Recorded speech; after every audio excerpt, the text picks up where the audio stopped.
부자들이 들려주는 돈과 투자의 비밀. 부자 아빠, 가난한 아빠. 제3부 부자가 되기 위해 아직도 더 알아야 할 것들. 사람들이 부자가 되지 못하는 네 번째 이유. 습관. 내 아버지는 언제 청구서를 처리하니? 부자 아버지가 물었다. 매달 초에 합니다. 내가 말했다. 그렇게 하면 남는 것이 있니? 그분이 물었다. 거의 없습니다. 내가 말했다. 그것이 내 아버지가 고생하는 주요 원인이다. 부자 아버지가 말했다. 내 아버지에게는 나쁜 습관이 있다. 내 아버지는 다른 모든 것을 먼저 지불한다. 그러면서 자신을 위해서는 남는 것이 있을 때만 지불한다. 228페이지부터 읽습니다. 오늘날 내가 보는 문제는 아주 많은 사람들이 자신들의 욕심에 죄의식을 느낀다는 것이다. 이것은 어린 시절부터 시작된 낡은 인식이다. 사람들에게는 삶에서 얻을 수 있는 더 좋은 것을 갖고 싶은 욕망이 있다. 그럼에도 대부분의 사람들은 잠재적으로 이렇게 말하도록 길러졌다. 우리는 그것을 가질 수 없어. 혹은 우리는 그렇게 할 수가 없어. 나는 경주에서 빠져나오길 결심했을 때 이렇게 자문했다. 어떻게 해야 내가 다시는 일을 하지 않을 수 있을까? 그러자 내 마음이 해답과 해결책을 토해내기 시작했다. 가장 어려운 부분은 우리 부모님의 우리는 그럴 여유가 없다는 생각과 싸우는 것이었다는 생각과 싸우는 것이었다. 혹은 왜 너만 생각하니? 혹은 남들 생각도 좀 해라. 그 밖에도 내 욕심을 억누르기 위해 죄의식을 심어주려는 말들이었다. 우리는 어떻게 게으름을 물리칠 수 있을까? 그 답은 약간의 욕심이다. 우리는 자신을 생각할 줄 알아야 한다. 그리는 앉아서 이렇게 자문해야 한다. 내가 건강하고 섹시하고 잘생기면 무엇을 얻을 수 있을까? 혹은 내가 다시 일할 필요가 없을 때 내 삶은 어떻게 될까? 혹은 나에게 그 모든 돈이 생기면 무엇을 할까? 그런 약간의 욕심, 더 좋은 것을 갖겠다는 욕망이 없으면 발전은 불가능하다.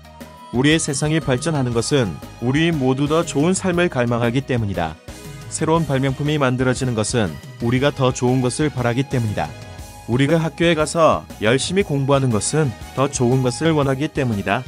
따라서 자신이 해야 할 무언가를 자신이 피하고 있다면 그때마다 이렇게 자문할 필요가 있다. 그렇게 하면 무엇이 있을까? 약간의 욕심을 부려라. 그것이 게으름을 치료하는 가장 좋은 방법이다. 하지만 매사가 그렇듯이 욕심이 과하면 결과가 좋지 않다. 그러나 마이클 더글러스가 월스트리트라는 영화에서 한 말을 기억하라. 욕심은 좋은 거야. 부자 아버지는 그것을 다르게 얘기했다. 죄의식은 욕심보다 나쁜 거다. 죄의식은 우리 몸에서 정신을 앗아가기 때문이지. 그리고 나는 엘레노어 루스벨트 여사의 말을 가장 멋지게 생각한다. 자기 마음이 옳다고 느끼는 것을 하세요. 어쨌든 비판을 받는 것은 마찬가지이기 때문이죠. 그것을 해도 욕을 먹고 안 해도 욕을 먹습니다.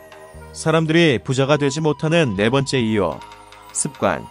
우리의 삶은 교육보다 습관의 반영이다. 아놀드 슈왈츠제네거가 나오는 코난이라는 영화를 본 후에 내 친구가 이렇게 얘기했다. 나도 슈왈츠제네거 같은 몸을 갖고 싶다. 다른 친구들도 고개를 끄덕였다. 듣자니까 그 사람도 한때는 말라깽이였다고 하던데 또 다른 친구가 덧붙였다. 그래, 나도 그런 얘기를 들었어. 또 다른 친구가 덧붙였다. 듣자니까 그 사람은 거의 매일 체육관에서 운동하는 습관이 있대. 그래? 당연히 그럴 거야. 아니야, 냉소주의자인 친구가 말했다. 그 사람은 틀림없이 태어날 때부터 근육질이었을 거야. 그리고 이제는 아놀드 얘기는 그만하고 맥주나 마시자. 이것은 습관이 행동을 통제하는 예이다. 나는 부자 아버지에게 부자들의 습관을 물은 적이 있다. 그분은 직접 대답하는 대신 이번에도 예를 통해 가르치려 했다. 내 아버지는 언제 청구서를 처리하니? 부자 아버지가 물었다. 매달 초에 합니다. 내가 말했다. 그렇게 하면 남는 것이 있니? 그분이 물었다. 거의 없습니다. 내가 말했다. 그것이 내 아버지가 고생하는 주요 원인이다. 부자 아버지가 말했다. 내 아버지에게는 나쁜 습관이 있다. 내 아버지는 다른 모든 것을 먼저 지불한다. 그러면서 자신을 위해서는 남는 것이 있을 때만 지불한다. 사실은 그렇습니다. 내가 말했다. 하지만 아버지에게는 처리할 청구서가 있습니다. 그렇지 않나요? 그럼 그러지 말아야 한다는 얘기인가요? 물론 그런 말은 아니다. 부자 아버지가 말했다. 나도 청구서를 제때 처리해야 한다고 굳게 믿고 있다. 다만 나는 나를 위해 가장 먼저 지불하지. 정부에 지불하는 것은 그 다음이야. 하지만 돈이 충분치 않으면 어떻게 하나요? 내가 물었다. 그럼 어떻게 하냐고요? 그래도 같아 부자 아버지가 다. 그래도 나는 나를 위해 가장 먼저 지불하지. 돈이 부족할 때도 그래. 내게는 내 재산 부분이 정부보다 훨씬 더 중요해. 하지만 내가 말했다. 그러면 정부가 가만히 있을까요? 그건 아니지. 그러니까 정부에 지불해야지. 부자 아버지가 말했다. 내가 정부에 지불하지 말라고 말하는 것은 아니다. 다만 나는 나를 위해 가장 먼저 지불하지. 돈이 부족할 때도 그래. 228페이지부터 230페이지까지 읽어드렸습니다.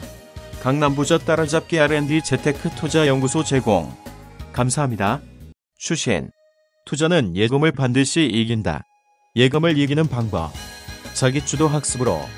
유튜브 강남부자 따라잡기 TV 채널에서 1페이지부터 반복해서 들으시면 돈을 만드는 과학. 학교에서 가르치지 않는 금융지능, 투자 지식으로 접근만 해서 절대 부자가 될 수 없는 이유를 알게 될 것입니다. 땡크 유 베리 머치.